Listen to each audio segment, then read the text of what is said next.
दोस्तों इस GK GS series को हम आगे की ओर लेके चलते हैं और इस जीके जीएस सीरीज़ के साथ में ही करंट अफेयर्स को इंक्लूड किया गया है और ये इस जीके जीएस सीरीज़ को लगातार आप कंटिन्यू बने रहें और इस जीके जीएस सीरीज़ को आप बहुत ही अच्छे ढंग से इस वीडियो को देखेंगे और अपने आप को ये टेस्ट भी लगा सकते हैं कि इस 25 प्रश्न में से आप कितने प्रश्न को सही कर पाते हैं। ये सभी प्रतियोगी परीक्षाओं के लिए अति महत्वपूर्ण प्रश्न होगा।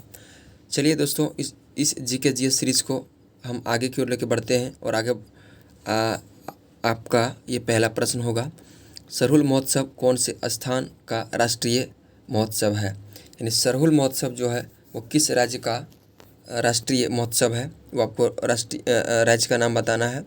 ऑप्शन है असम, गुजरात, झारखंड और मणिपुर।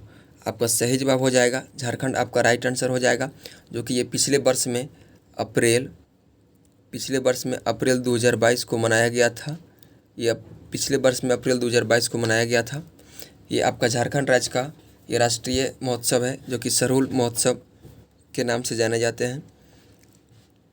अगला सवाल आपका होगा, खारची उत्सव कौन से स्थल का राष्ट्रीय महोत्सव है। यानी खारची उत्सव है वो किस राज्य का राष्ट्रीय महोत्सव है, वो आपको राज्य का नाम बताना है। ऑप्शन है केरल, त्रिपुरा, लखनऊ और असम। आपका सही जवाब जो होगा वो आपका त्रिपुरा आपका राइट आंसर होगा। त्रिपुरा का राष्ट्रीय महोत्सव खारची उत्सव के नाम से जाने जाते हैं। अगला सवाल आपका होगा अम्बुबाची मेला कौन से स्थान का राष्ट्रीय महोत्सव है। यानी अम्बुबाची मेला जो आपका होगा वो किस राज्य का राष्ट्रीय महोत्सव है, वो आपका असम का राष्ट्रीय मेला अम्बुबाची मेला है। अगला सवाल आपका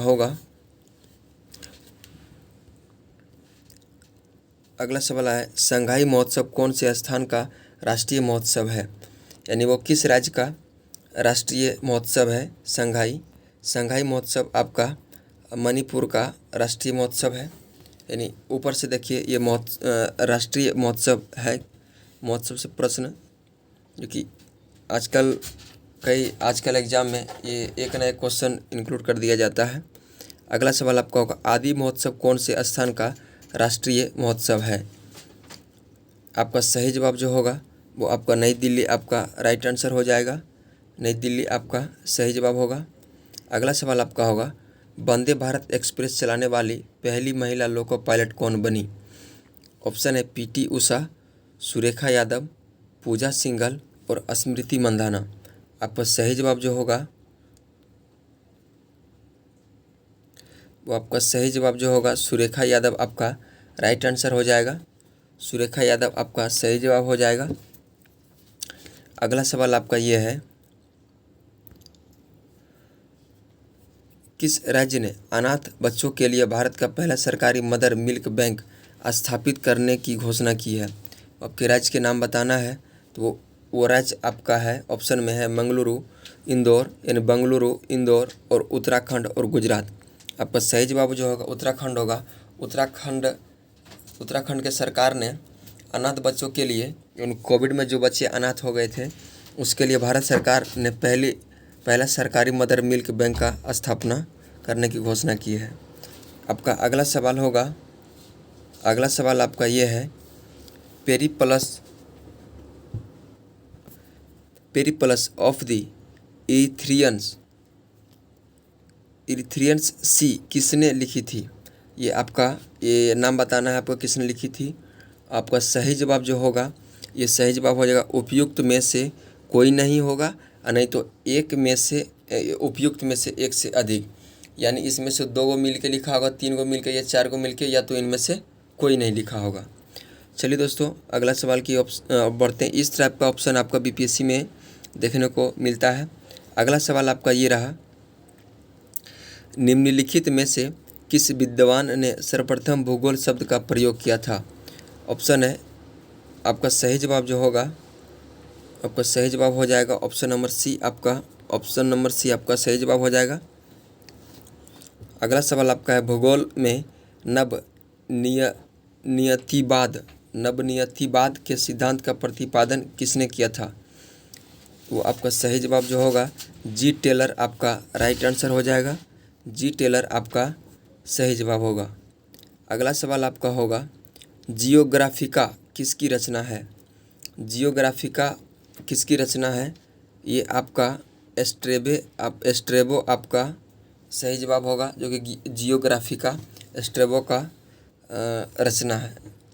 अगला सवाल है, कॉस्मोस किसकी प्रसिद्ध कृति है? कॉस्मोस किसकी प्रसिद्ध कृति है? आपका सही जवाब जो होगा हेम्बोल्ट्स आपका राइट आंसर होगा। हेम्बोल्ट्स आपका सही जवाब होगा।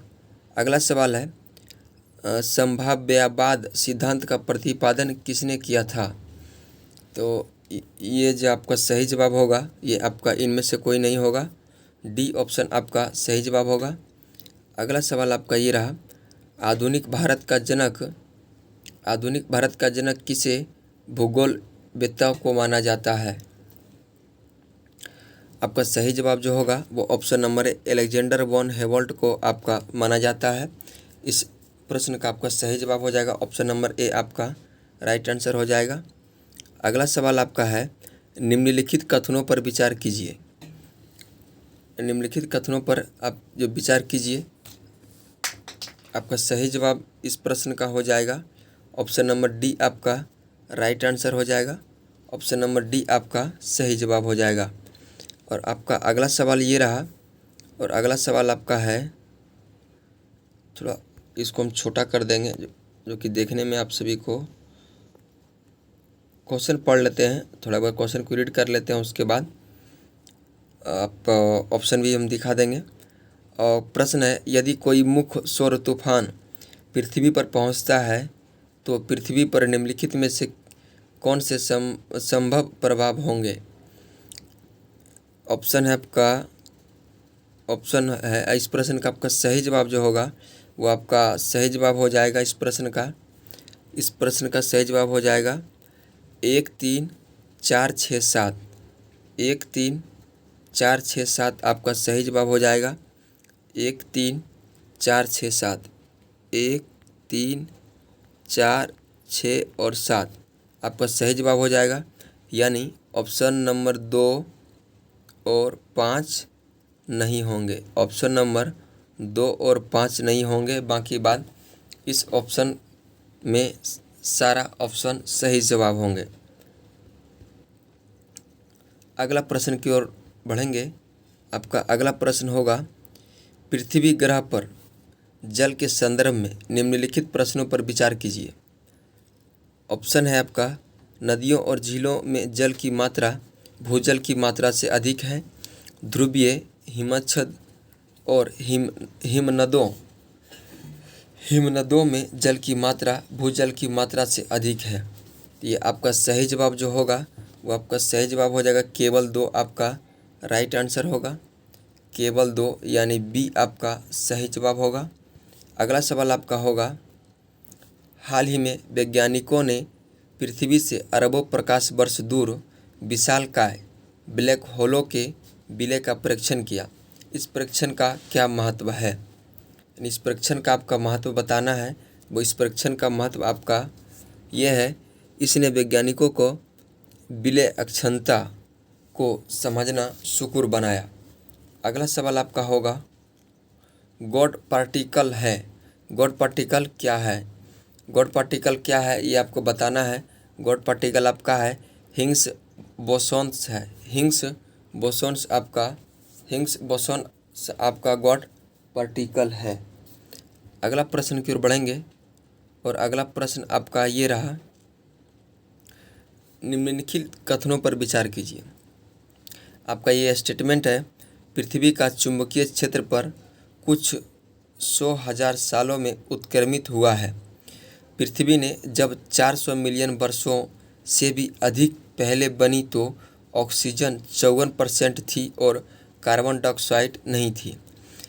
जब जीवित जीव पैदा हुए उन्होंने पृथ्वी के आरंभिक वायुमंडल को बदल दिया।